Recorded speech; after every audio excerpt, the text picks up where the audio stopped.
Welcome back students to our today's new video. Today we are going to study about the lysosome. तो आज हम देखेंगे lysosome का structure, इसके types, इसके एंजाइम्स और इसका मैकेनिज्म, और लास्ट में हम देखेंगे फंक्शन. तो चलो शुरू करते हैं. लाइसोसोम का मैंने एक रफ स्ट्रक्चर बनाया है क्योंकि lysosomes are a pleomorphic. Lysosome एक प्लियोमॉर्फिक है, यानी इसका कोई एक परफेक्ट स्ट्रक्चर नहीं है. जैसे हमारे अदर सेल ऑर्गेनल है उनकी तरह एक परफेक्ट स्ट्रक्चर नहीं है, ये एक प्लियोमॉर्फिक है. और लाइसोसोम की साइज 0.2 माइक्रोन से लेकर 0.3 माइक्रोन होती है.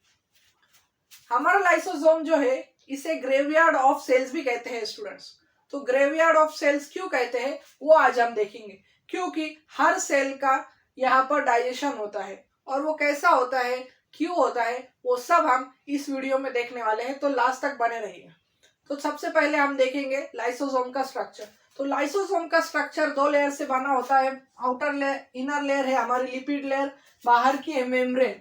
और ये जो ग्लाइकोसाइलेटेड ट्रांसपोर्ट प्रोटीन है इसके अंदर दो टाइप के हैं. एक है स्टूडेंट्स लैम्प और एक है limp. One is lamp and one is limp. So what is lamp and limp? Students, lamp is lysosome associated membrane protein. And what is limp, student? Limp is lysosome associated integral protein. तो ये दो चीजें आपको ध्यान में रखनी है students. Lamp और लिम्प ये दोनों लाइसोसोम के स्ट्रक्चर में प्रेजेंट होते हैं और ये बहुत ही वाइटल फंक्शन करते हैं, हम आगे देखेंगे. तो हमने अभी देख लिया लाइसोसोम का स्ट्रक्चर.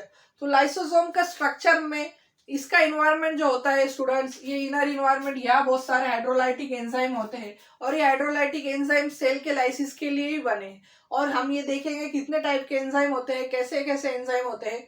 तो सबसे पहले हम देखेंगे कि इसका जो अंदर का पीएच है स्टूडेंट्स, आपके हिसाब से क्या होना चाहिए. देखो ये एक सेल लाइसिस यूनिट है तो इसका पीएच हमेशा एसिडिक ही होगा स्टूडेंट्स.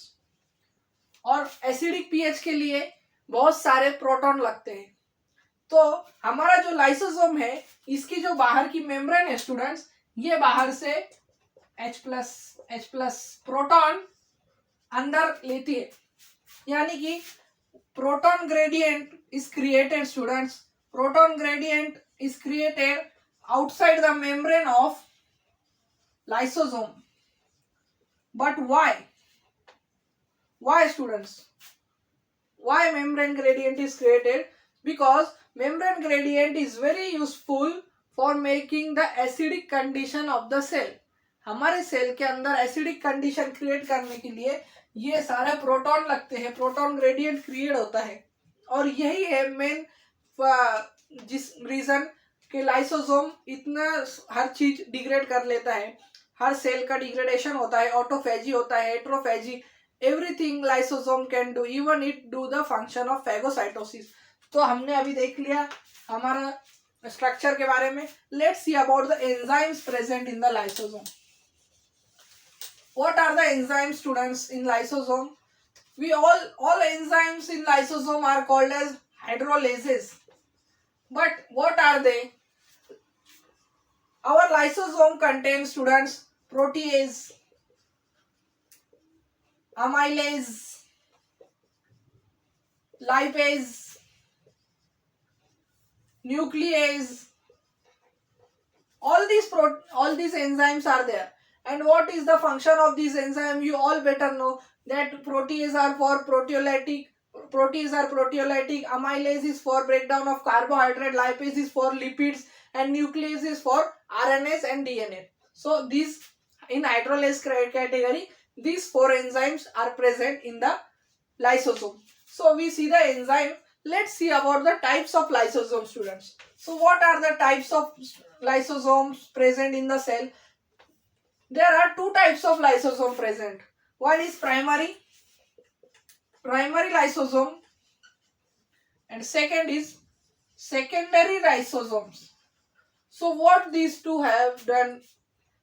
तो ये दोनों लाइसोसोम का फंक्शन क्या है? जो हमारा प्राइमरी लाइसोसोम है स्टूडेंट्स, ये एक सिर्फ इसे स्टोरेज लाइसोसोम भी कहते हैं, स्टोरेज लाइसोसोम भी कहते हैं, क्योंकि ये फैगोसाइटोसिस नहीं करता, ये एंडोसाइटोसिस नहीं करता, इसका सिर्फ फंक्शन है स्टोरेज, और ये एक वैक्यूल्स की तरह फंक्शन करता है और ये स्टोरेज के फंक्शन करता है।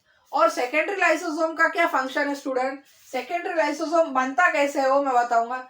जब प्राइमरी लाइसोसोम हमारा जब प्राइमरी लाइसोसोम फ्यूज होता है फैगोसोम के साथ, किसके साथ स्टूडेंट्स, फैगोसोम के साथ, तो बनता है सेकेंडरी लाइसोसोम। और ये सेकेंडरी लाइसोसोम प्ले करता है फैगोसाइटोसिस में important function, endocytosis, pinocytosis, all these things, cell degradation, autophagy, heterophagy, all these things are done by this secondary lysosome students. So secondary lysosome autophagy, heterophagy और phagocytosis करता है। तो अभी हमने देख लिए टाइप्स, तो अभी हम देख students what are type of the mechanisms. तो हम सबसे पहले देखेंगे मैकेनिज्म्स ऑफ हाइड्रोलिसिस। तो इसमें ये कौन से मैकेनिज्म हम सब जानते हैं, ये कौन से मैकेनिज्म यूज करता है, ये करता है पहले तो फैगोसाइटोसिस।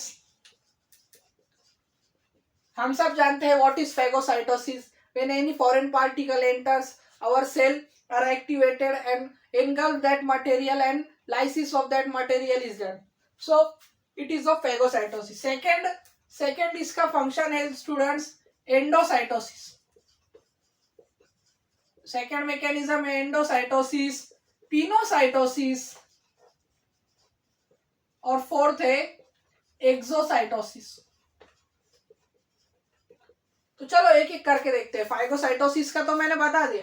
एंडोसाइटोसिस में क्या होता है स्टूडेंट्स, आपको यार डिफरेंस भी समझ में आ जाएंगे। एंडोसाइटोसिस में पार्टिकुलेट मैटर सेल एनगल्फ करता है, क्या करता है, सेल पार्टिकुलेट मैटर एनगल्फ करता है। और पिनोसाइटोसिस में लिक्विड एनगल्फ करता है, यानी कि लिक्विड मैटर सेल एनगल्फ करता है, समझे दोस्तों।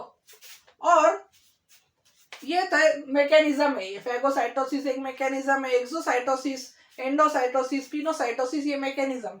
तो इसमें एंडोसाइटोसिस में पार्टिकुलेट मैटर सेल एनगल्फ करता है, पिनोसाइटोसिस में लिक्विड मैटर एनगल्फ करता है, और एक्सोसाइटोसिस में सेल एनगल्फ नहीं करता, सेल बाहर छोड़ता है। और आप सोच रहे होंगे लाइसोसोम क्यों एक्सोसाइटोसिस करेगा, क्योंकि जो भी सेल डेब्रिज होती है उन्हें बाहर निकालने के लिए, या कोई एंजाइम का प्रोडक्शन भी होता है स्टूडेंट्स लाइसोसोम में, तो इसका भी एक्सोसाइटोसिस करके लाइसोसोम उसे बाहर छोड़ता है।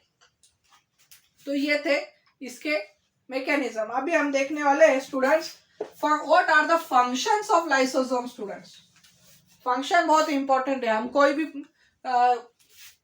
ऑर्गेनल या कोई भी सेल पढ़े तो उसका हमें फंक्शन पता होना चाहिए। तो फंक्शंस क्या है स्टूडेंट्स लाइसोसोम के, सबसे पहला फंक्शन है कि डिग्रेडेशन ऑफ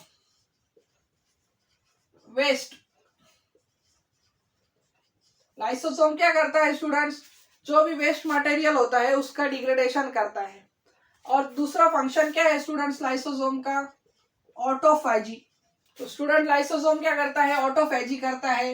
हेट्रोफैजी यानी कि ये सेल भी खाता है, और बाहर का कोई भी पार्टिकुलेट मैटर एंटर हुआ उसे हेट्रोफैजी कहते हैं, और ऑटोफैजी सेल को कहते हैं।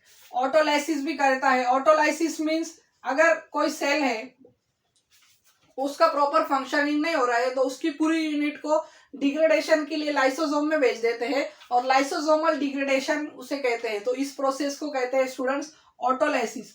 और फोर्थ और वेरी इंपॉर्टेंट है वो है intra and extra cellular digestion. ये सेल में जो भी इंट्रा सेलुलर मैटर होता है उसका डाइजेशन करता है, एक्स्ट्रा सेलुलर मैटर का डाइजेशन होता है स्टूडेंट्स। और रिलीज ऑफ एंजाइम्स भी है स्टूडेंट्स। फिफ्थ है रिलीज ऑफ एंजाइम्स, ये एंजाइम्स भी रिलीज करता है, और ये एंजाइम रिलीज होते हैं एक्सोसाइटोसिस प्रोसेस के थ्रू। तो स्टूडेंट्स इसीलिए हमने जो आज सब पॉइंट देखे, इसका स्ट्रक्चर देखा, इसका मैकेनिज्म देखा, इसके टाइप्स देखे, और इसके फंक्शन देखे तो इसके फंक्शन मेन फंक्शन है इसका कि ये करता है cell lysis, cell digestion, autophagy, heterophagy, और ये सब प्रोसेस के वजह से हमारे लाइसोसोम को कहते हैं ग्रेवयार्ड ऑफ सेल। यानी कि सेल अगर कोई फंक्शन ही नहीं हो रहा है तो उसे लाइसोसोम में भेज देते हैं ताकि उसका डिग्रेडेशन हो सके। तो आपको मेरा अगर वीडियो पसंद आया तो लाइक और शेयर करें और सब्सक्राइब करना ना भूलना। Thank you for watching students.